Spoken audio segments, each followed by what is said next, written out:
ఇంతకుముందు మీరు మాట్లాడుతూ ఒక మాట ఉన్నారన్న, అంటే కాకతీయ రాజులతోని యుద్ధం చేసి వాళ్ళు వీరమరణం పొందినంటే మీరు ఆ ఒప్పుకోవట్లేదు. అసలు ఇక్కడ వాళ్ళతో యుద్ధం చేసిన వాళ్ళు ఎవరైనా అసలు సమ్మక్క ఈరోజు ఆ ఇలవెల్పుగా ఏదైతే మనం ఆ కుంకుమ భరణతో మొక్కుకునేటువంటి సాంప్రదాయం అవుతుందో అది ఎట్లా వచ్చింది మరి? అక్కడ వీరమరణం పొందిరు. ఇప్పుడు జంపన్న వాగులో ఆ సంపంగి వాగులో ఆయన చనిపోయాడు కాబట్టి జంపన్న వాగు అని, సారలమ్మ చావుకు సంబంధించిన విషయం, పగిడిద్దరాజు, ఇవన్నీ మనం చరిత్రలో చదివినాం కదా. మీరు చెప్పేది ఏంటి మరి దానికి? ఇప్పటిదాకా నువ్వు అన్నట్టు చరిత్ర కనిపించే ఉన్నది. ఓకే. పగిడిద్దరాజుకు సమ్మక్క భార్య, ఓకే, బిడ్డలు సారలమ్మ, నాగులమ్మ, కొడుకు జంపన్న అన్నారు. అవును, ముగ్గురు పిల్లలు. ఇక్కడ సారలమ్మ గద్దె పక్క గోవిందరాజు ఉంటే సారలమ్మ భర్త గోవిందరాజు అని అన్నారు. ఇప్పుడు నువ్వు ఎక్కడ చూసినా రిపోర్ట్లల్లో అదే ఉన్నది. అవును. ఇప్పుడు సారలమ్మకి గోవిందరాజు బాబాయ్ అవుతాడు.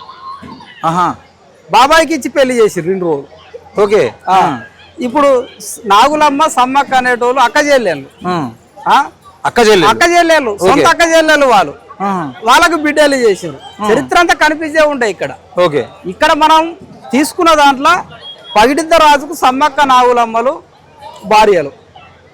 పగిడిద్దరాజుకు 2 భార్యలు, సమ్మక్క నాగులమ్మ. దాంట్లో సమ్మక్కకు పుట్టిన ఆమె సారలమ్మ. ఓకే. నాగులమ్మకు పుట్టిన వాళ్ళు జంపన్న, ముయ్యన్న. ఇది వీళ్ళ ఫ్యామిలీ ట్రీ. ఓకే. వీళ్ళని ఇప్పుడు పగిడిద్దరాజు ఉన్నాడు కదా, పగిడిద్దరాజు తమ్ముడు గోవిందరాజు, సొంత తమ్ముడు గోవిందరాజు. ఓకే. అంటే సమ్మక్కకి మరది, సారలమ్మకి బాబాయ్, సొంత బాబాయ్. ఇది ఇక్కడికి వచ్చిన తర్వాత వీళ్ళేం చేసిండ్రు, ఈ చరిత్రను మొత్తంగా కూడా మ్యానిపులై చేసి డిఫరెంట్ గా చూపెట్టింది. ఇప్పుడు ఈ వంశంలో ఇప్పుడు సమ్మక్కని తీసుకొచ్చే వంశం అంటే మళ్ళీ సిద్ధపోయిన కొక్కెర. వీళ్ళు మళ్ళీ చిలకల గట్టుకు పోయి దేవుని తీసుకొస్తేనే వస్తుంది. మీరు అనుకున్నట్టు చిలకల గట్టు అనేది 12వ శతాబ్దంలో స్టార్ట్ అయింది కాదు. అది చిలకల గట్టు జలకి, అస్సాములో ఉన్న కామాఖ్య శక్తిపీఠానికి, తూర్పు భారతదేశం నేను అన్నా కదా, తూర్పు భారతదేశం పరిపాలించింది రాయబండారు రాజులు, అంటే సమ్మక్క వంశస్థులు. నాగులమ్మ సమ్మక్క చెల్లె. ఇప్పుడు అస్సాములో ఉన్న కామాఖ్యకును చిలకలగట్టు జలకి అండర్ గ్రౌండ్ లో జల సంబంధం ఉన్నది. నీకు అక్కడ అనంత పద్మనాభ ఆలయం కేరళ, అది నాగులమ్మ గుడి, నాగబంధం ఉంటది కదా, అక్కడ కూడా మళ్ళీ ఈ చిలకలగట్టు జలకు సంబంధం. నాగబంధం నిజమేనా మరి? అది నాగబంధం అది ఓపెన్ చేయకుండా 100% ఉన్నది. 100% ఉన్నది. అది ప్రకృతి బంధమే. నాగబంధం అంటే ఏదో మంత్రాలు చదివేది కాదు, ఆ ప్రకృతికి సంబంధించిన బంధం ఉన్నది. 100% ఉన్నది. దానికి ఇక్కడ చిలకలగట్టుకు సంబంధం ఉన్నది.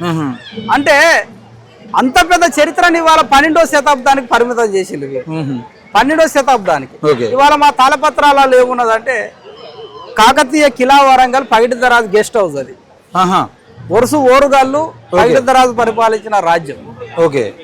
అక్కడ వేప శివలింగాన్ని బెరంబోయిన రాజు కోటి లింగాల్ని ఏదైతే పంపిణీ చేసేటప్పుడు అక్కడ లింగం అయిపోతే వేప చెట్టు బెరడుని లింగంగా ఇచ్చిండు తయారు చేసి. ఇప్పటికి కూడా ఆ కిలా వరంగల్ కోటల సాక్ష్యంగా ఉంటది. ఇగో ఇది చరిత్ర. కాలక్రమంలో దాని తర్వాత ఆక్రమించారు.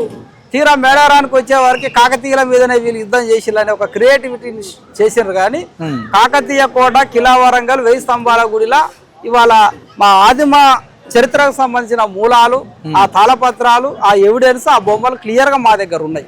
అందుకే పగిడిద్దరాజు చరిత్రని మనం ఏం వేసినామంటే వేప శివలింగం వేసుకుంటూ వాళ్ళ పడిగెలో ఉన్న ఆ శివలింగాన్ని తీసుకొని అసలు కాకతీయ రాజ్యమే కోయ రాజ్యం రా నాయన, అది పగిడిద్దరాజు పరిపాలించిన రాజ్యం, గోవిందరాజు పరిపాలించిన రాజ్యం.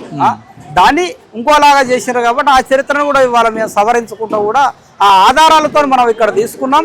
కాకతీయుల చేతిలో సమ్మక్క చనిపోయింది అనేది అది తప్పు. మన కుంకుమ భరణి ఎట్లా వచ్చింది? కుంకుమ భరణి అది ఇప్పటి నుంచి వచ్చింది కాదు. నేను మాట్లాడే అఖండ భారతదేశం నుంచే కుంకుమ అనేది వచ్చింది. కుంకుమ పసుపు, మెయిన్ గా పసుపు, కుంకుమ కన్నా పసుపు అనేది ఏంటంటే ఎన్నో రకాలుగా అది యాంటీబయాటిక్ గా పనిచేస్తుంది. ప్రతి రోగానికి పసుపు అనేది పనిచేస్తుంది. ఇప్పుడు ఎగ్జాంపుల్ మా ఇంట్లో బయట ఒక కడప పెట్టుకుంటాం, దానికి పసుపు పూస్తాం. ఎవరన్నా ఏదన్నా రోగం ఉండేవాళ్ళు దాటాలంటే ఆ పసుపు దాన్ని అక్కడనే కొట్టేస్తుంది వాళ్ళ రోగాన్ని. యాంటీబయాటిక్ అన్నిటికీ వాడతాం ఇవాళ. దెబ్బ తగిలినా, ఇంకో గొడ్డెలు దెబ్బ తగిలినా వాడతాం. పసుపు అనేది పవిత్రమైనది. మళ్ళీ పవిత్రమైనది పసుపు అనేది దాన్ని వీళ్ళు ఏమంటారు అంటే బండారి అంటారు. బండారి అంటే మళ్ళీ బండారి నుంచే బండారి వంశం వస్తుంది. ఇప్పుడు సమ్మక్క వంశం ఎక్కడి నుంచే వచ్చింది?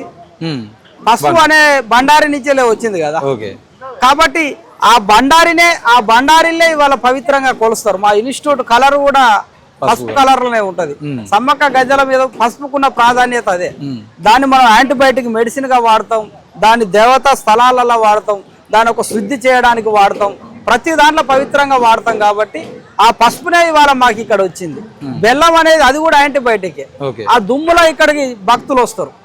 ఇప్పుడున్న బెల్లం కాదు, పాత బెల్లం ఎంత ఉండేది, అది దుమ్ములు వస్తారు. ఈ లంగ్స్ అన్ని పేరకపోతాయి మొత్తం ఎక్కడికక్కడ కూడా. అక్కడ బెల్లం సమర్పించుకుంటేనే దాని ఒక ముద్ద దించి ఇదంతా క్లియర్ అయిపోతుంది. ఇదంతా పాతకాలానికి సంబంధించిన మూలం. పసుపు గాని బెల్లం గాని ఇదంతా. కుంకుమ అనేది కామన్ గా పసుపుతో పాటు కుంకుమ కూడా కలుస్తుంది, కానీ ఎక్కువ ప్రియారిటీ ఉండేది పసుపుకే.